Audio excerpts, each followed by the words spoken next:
Chief Minister Conrad K. Sangma visited the Mawkyrwat constituency to rally support for NPP MDC candidate Karnes Soshang ahead of the upcoming KHADC election. Accompanied by local NPP leaders, Sangma toured several villages including Mautaupada, Rangblang and Lun, engaging with residents and advocating for Soshang's candidacy.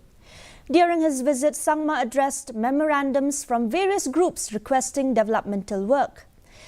He emphasized the significance of electing a representative from his party to ensure smoother governance and developmental progress for the constituency.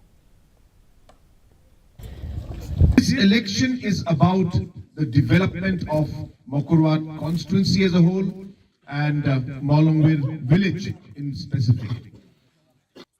Many political parties come, they give all kinds of negative speech and lecture where they will insult the government, they will insult the chief minister, they will give all negative comments, they will always try to divide the society and the people, and they play that kind of negative politics. I don't believe in negative politics.